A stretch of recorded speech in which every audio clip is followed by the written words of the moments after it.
sa buong chapter ng Mark, chapter 2, iisa lang ba ibig sabihin nun? Humankind ba?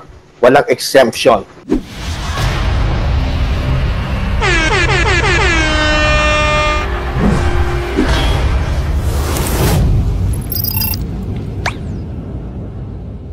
So, tingnan natin sa 10 minutes cross-examination, Brother Ronald. Okay, magandang gabi. Magandang gabi, Brother Fernan. Sa ating cross-examination, nabanggit mo kanina na yung sa Mark 2:27, binanggit yung anthropos, di ba?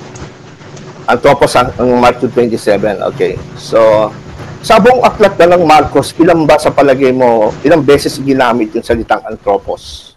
Sa buong chapter ng Marcos 2. Marcos 2 lang, chapter. Okay. Ilang beses binanggit? Sasagot na po? Okay.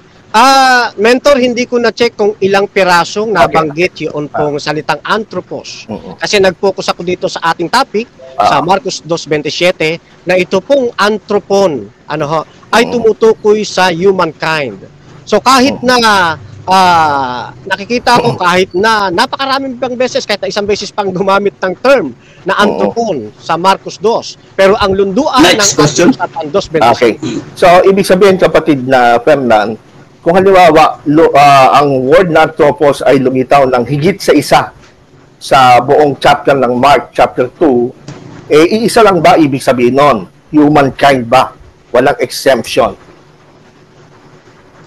Okay, sasagot na po. Okay. In general rules, alam natin na ang anthropon depende po sa kanyang konteksto, depende sa kanyang grammar, sa kanyang syntax. Ginagamit ito sa iba't ibang pamamaraan. Pwedeng tumukoy sa isang lalaki, pwedeng tumukoy sa isang peraso, pwede naman tumukoy sa dalawa. Pero ang lunduan ay Marcos 2:27. Okay. So, kung ganun, ang bansang Israel ba, hindi ba sila anthropos? Kabilang po, anthropos din po sila kapag ang pag-uusap ay malawakang usapin. Pero kung ikukulong natin sa Marcos 2:27, yan po ay human race, human being, humankind. Kasi kahit yung hindi Israelita, anthropos din po sila. Kapag sa mas malawak nating view titignan. Pero kaya lang nakakulong tayo sa Marcos 2:27.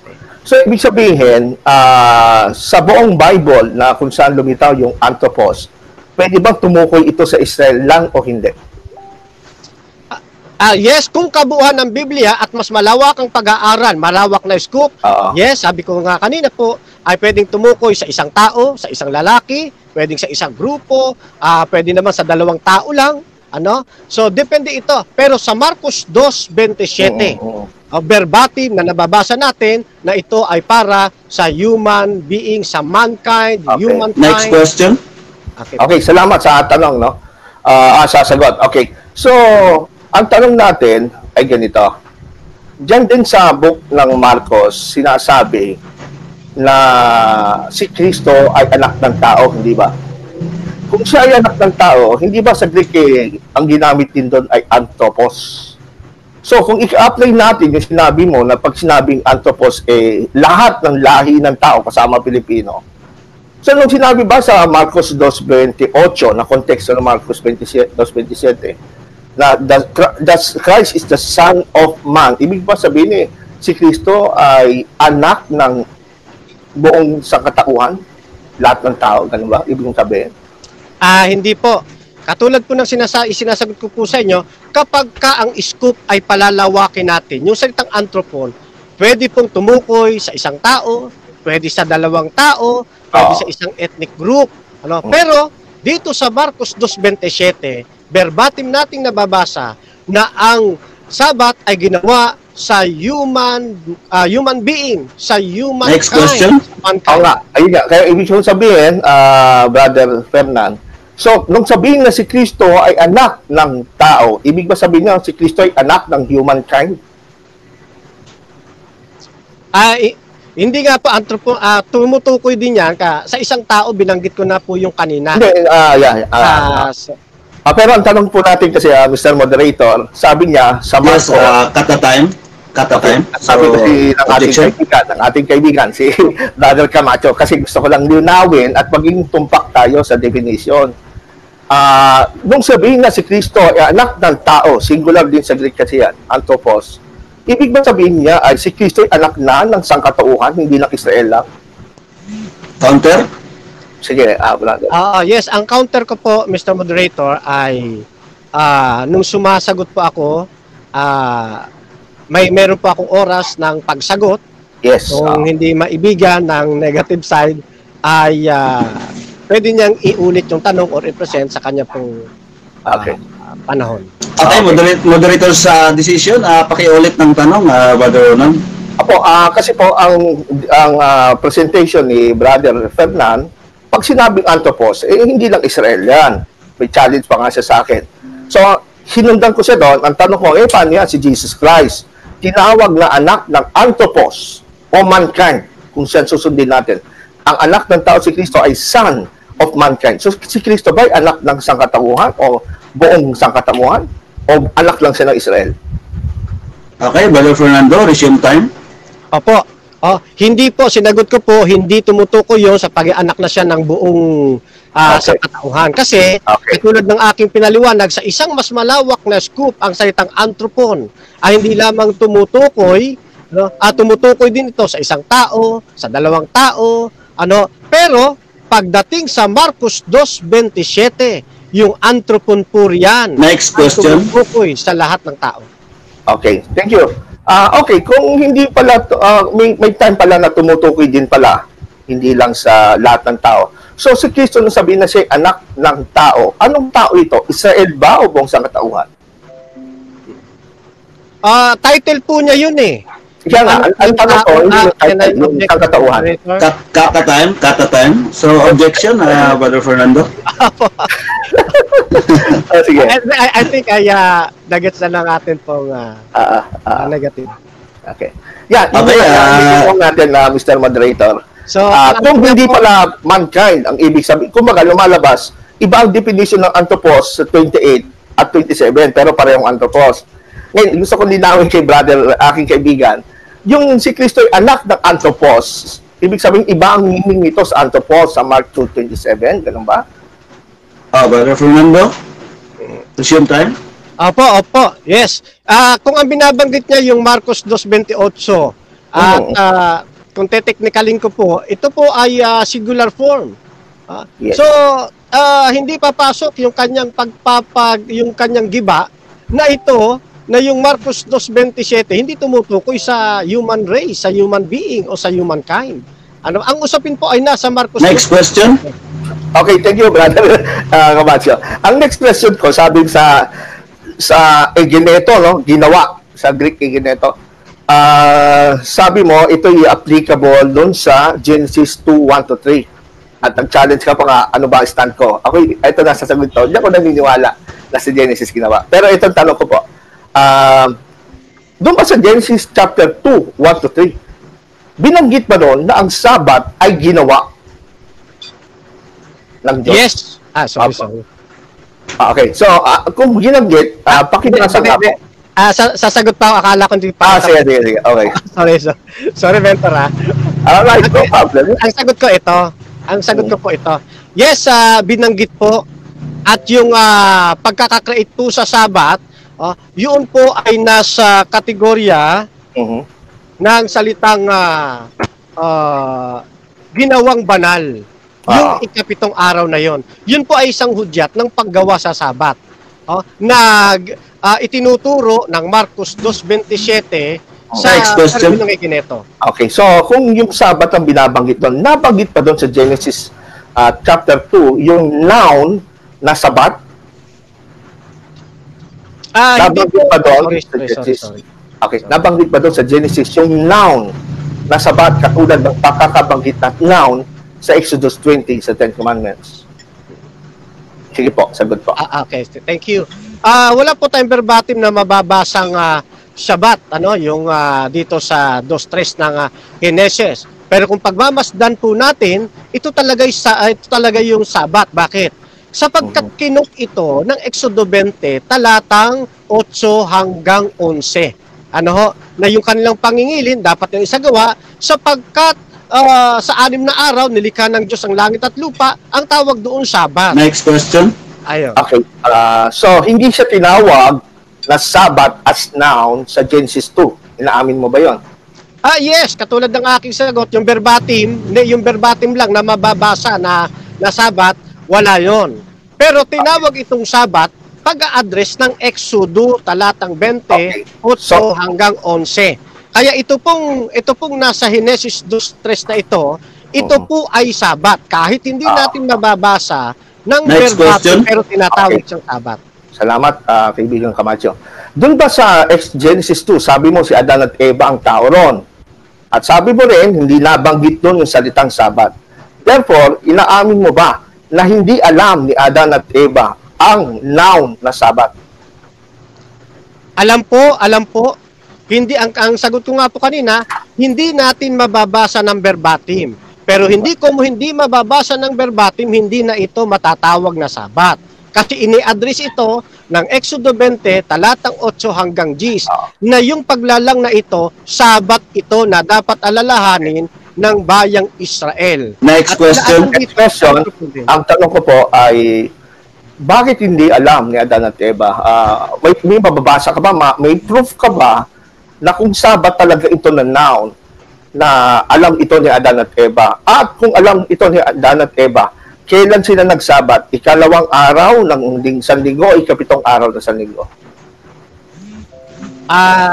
Can I object, Mr. Moderator? Sige. Cut the time. Yes. Cut the time. So, objection, Brother Fernando. Opo. Hilingan ko lang sana, isa-isa lang ang tanong. Mahina kalaban. Okay, sige. Okay, Brother Ronald? Sige. Doon ako sa second question ko. Brother Ronald, ang tanong ko, ito na lang. Pang ilang araw yung sinasabi mong Sabat, sabay ba sila ng Diyos na ikapitong araw? O yun lang yung ikapitong araw ng Diyos ay isang ikalawang araw ni Adan at Eva? Opo. Ayan po yung ikalawang araw ni Eva. Yan pong Sabat po yan. Kaya kahit hindi po mababasa ng verbatim dyan, hindi ibig sabihin na hindi po yan tinawag na Sabat. At naniniwala kami, alam ni Adan at Eva yon kasi ini-address yun sa Exodo 20, talatang 8 hanggang 11, na yung paglalang na yon, Sabat yun, na dapat alalahanin. At naniniwala ko na hindi sila Adan dyan. So, kung ikalawang araw lang pala ni Adan at Eva yung sinasabi mong Sabat na hindi natin nabasa sa Genesis, so ang tanong natin, pwede ka bang mangili ng Sabat na ikalawang araw? Dahil yun ang original na binigay sa tao, sabi mo, ginawang Sabat sa tao, original, doon tayo sa original. So, ang original na Sabat ng tao, ikalawang araw. So, bakit hindi nyo sinusunod yung ikalawang araw ng Sabat? Okay, ganito po yan. Eksklusibo lang yung kila Adan, yung ikalawang araw na Diyos po ang nagtakda noon. At sa panahon natin, ang pagtatakda ng Sabat, ikapitong araw. Hindi susundin ang ating sariling pagbilang, kundi sa pagtatakda ng ating Panginoong Diyos kung kailan natin igagawad ang kanyang Sabat. Doon po tayo susunod. Nagkataon lamang, si Adan kasi ay... Time's up.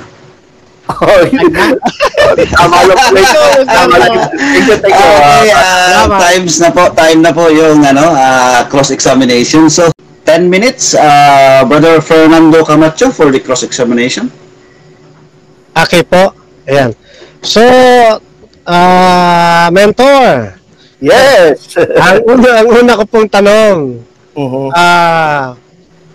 Sa Mark 2:27. Ay yung po bang ginamit na Sabat ay noun po ba o verb na kagaya ng Genesis 2? Yung Sabat? Apo. Oh, noun siya. Okay. Okay, next question ko naman po. Tungkol dito sa sinabi ninyo na Israel lang ang lumabas sa Ehipto. Yan. So, and alam ko naman, din naman nyo naman to kasi verbatim nyo naman itong sinabi na Israelita lang ang lumabas sa Egypt. Maliban ba sa Israel, wala na bang ibang lahi na lumabas sa Egypt o meron pa po? Siyempre, nasa history yan, may mga sumama. Pero ang covenant sa Israel Tapos yung sinasabi doon sa Exodus chapter 20, no? Sasagot ako sa 20 verse 10 na sinasabi noon, at mga taga-ibang lupa, hindi po yan mga dayuhan outside Israel. Yan po ay mga, sabi dito, taga-ibang lupa na nasa looban. Next question. Okay. Diyan po sa binabanggit ninyong mga dayuhan o nasa looban, yan po ba ay lahing Hudyo? O, kasi nangingilin din po yan dyan eh. So yan ba ay lahing Hudyo o hindi siya lahing Hudyo?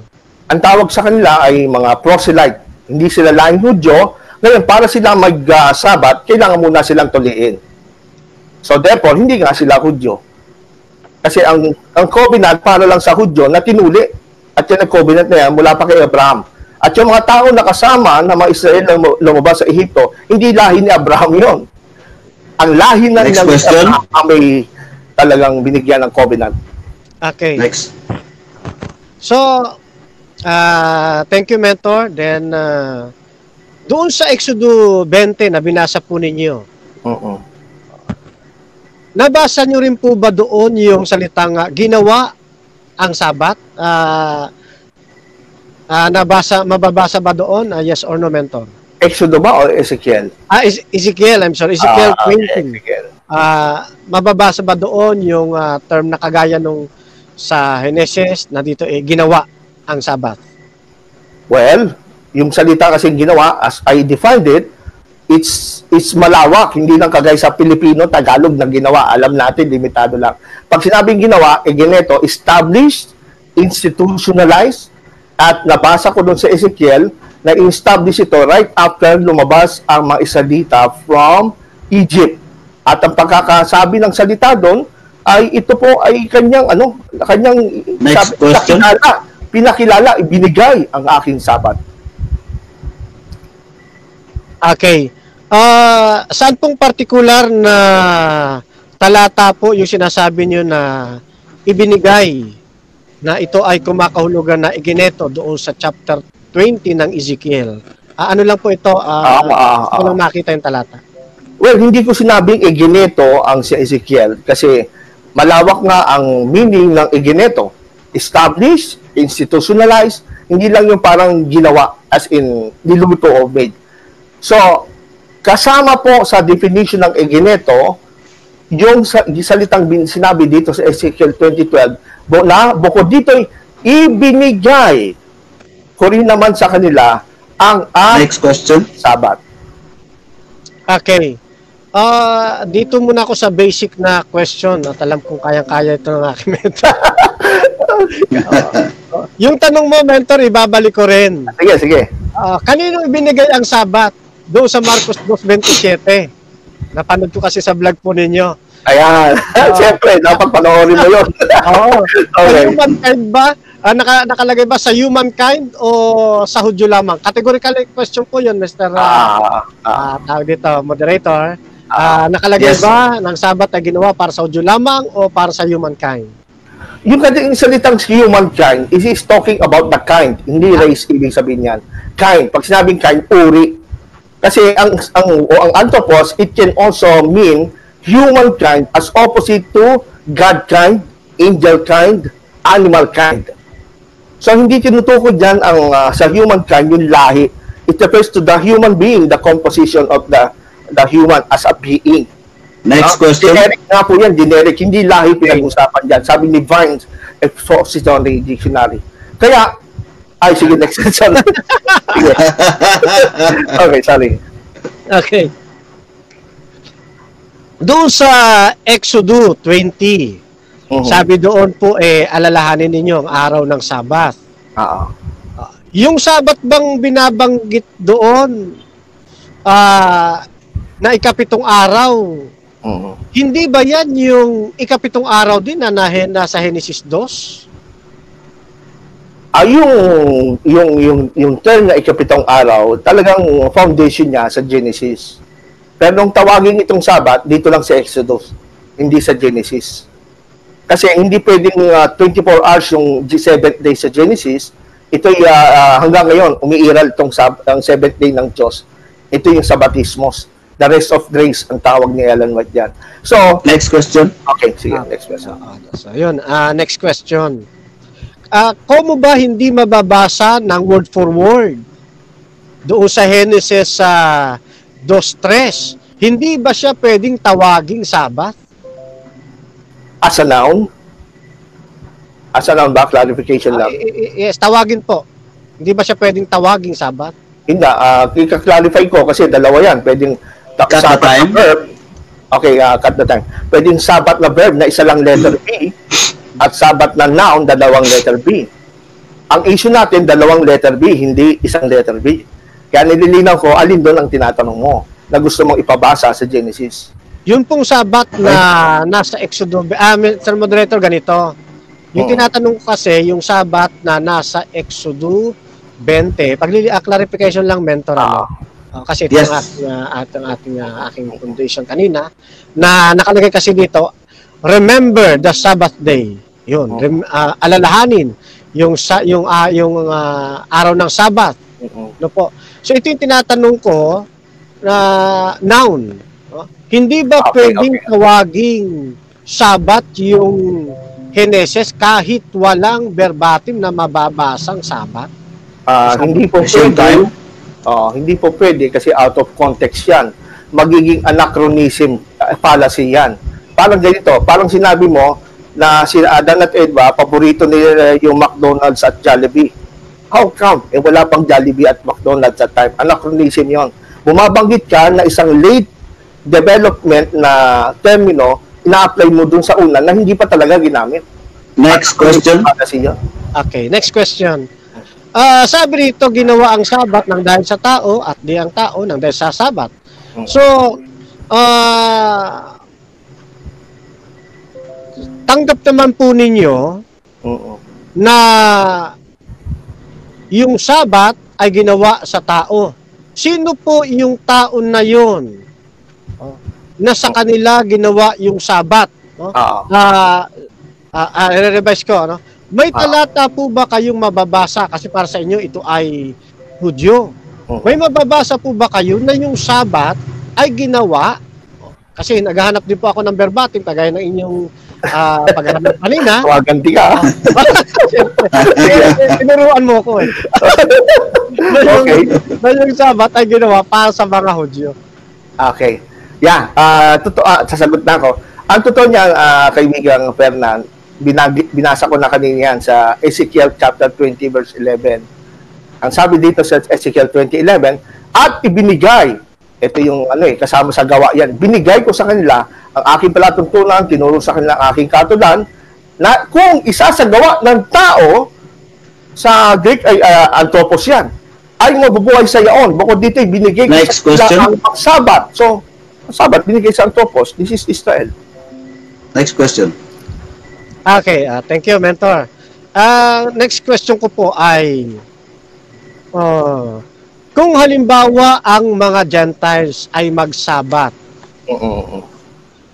sila ba ay magkakasala sa Diyos? Marami ng Gentiles na nagsabat. Nag-proselytes ang tawag sa kanila. Pero required talaga, magpatuli sila.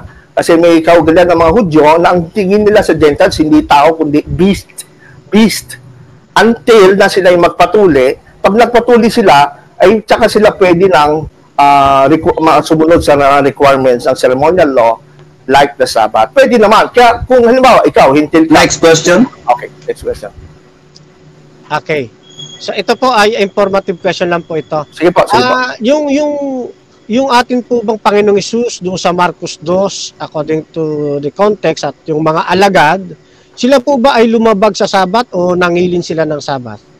Doon sa context sa Mark 2:27. Oo. Well, actually, sa pananaw at sa sagot ni Jesus Christ, ay makikita natin na nilabag nila ang Sabat eh. Kasi doon sa ulat ng Mateo, wala sa Marcos, kundi sa Mateo 12, ginamit ni Jesus na ang mga saserdote ay nilapastangan. Yung ginamit ni Jesus, nilapastangan na ng Sabat, pero hindi sila nagkasala. Ginamit ni Jesus yun to justify si Jesus at sa mga alagad. Next question. Napastangan, pero hindi sila nagkasala. Okay, thank you. So, ibig sabihin, dahil, ano yun? Time na.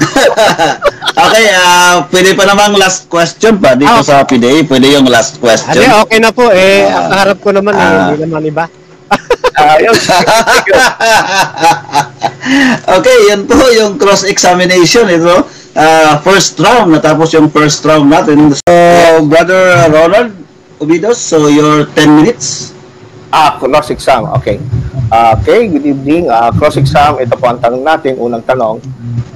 Brother Camacho, pag sinabi bang humankind, ano ba ibig sabihin yan? Opo, humankind. Mula sa salitang Grego na anthropon, sa Marcos 2:27, ang humankind tumutukoy po sa lahat ng tao. Yung the whole ng human race. Kasama po diyan sila Adan na hindi po Hudyo at yung mga taga-ibang lupa na lumabas sa... Next question. Okay. Naniniwala ka ba, Brother Fernan, na hindi sapat yung terminology na anthropos para i-determine ang meaning niya? Naniniwala ka ba na hindi sapat ang word, kailangan i-consider din ang context? O hindi? Yes. Naniniwala ako roon na hindi sapat ang isang Greek term. Kaya dapat natin konsidera din yung context at yung ang binabanggit ko kanina, yung inner biblically study, yung intertextuality, na part ng biblical hermeneutics, ina-apply na natin dito. Kaya hindi next question. Sige. Salamat. Okay, so kung kailangan i-determine ang context, dun ba sa context ng Mark 2:27, may kasama bang ibang lahi ng tao ron na involved na karakter? O mga Hudyo lang yon? Okay. Kasi context ang magdedetermine ng meaning ng word, hindi yung word per se. So, dun ba sa context ng Marcos 2:22 at 27, may kasama bang hindi Hudyo doon sa binanggit na karakter ng Mark 2? Sige po. Sagot. Okay. First of all, hindi ko masabing meron, hindi ko masabing wala kasi wala tayo sa eksaktong tagpo noon. No? Kung talagang yun ay purong mga Hudyo ang naroroon. But the point is, ang point dito, kung ito talaga ay binigay lamang para sa mga Hudyo, magaan sa Panginoon na sabihin ang Sabat ay ginawa para sa inyo. Kaya lang, next question. Okay. Kung hindi, kasi wala ka nga doon, pero hindi naman yung tanong ko, kailangan nandun ka. No? Ang tanong ko ay based na nababasa natin. No? Siyempre, context, nababasa natin yung context. Doon ba sa nabasa mo sa context, ay may kasama bang hindi Hudyo doon o Hudyo lang na sa context? Ayun sa inyong nababasa. Okay, sagot po. Katulad po ng aking sagot, yun pa rin po ang aking diin. Wala kasi ako doon sa time na yun, kaya hindi ko masagot kung puro Hudyo lang yun nandoon doon o hindi. No? Kasi Mr. Moderator, cut a time. Okay, cut a time. May objection tayo. Nilinaw ko po, based sa pagbasa ng context, hindi kailangan nandun tayo. Kasi nandun naman sa context kung sino yung mga kausap, di ba? So, yun po ang tinatanong ko. Doon mismo per se sa text ng Mark 2. Hindi naman kailangan na alamin mo pa kung yung sino yung nakikiosyoso, hindi mga chismoso, wala. Hindi kasama din yung mga marites. Yung nandun lang na binabanggit ng talata na inspired word of God. Okay.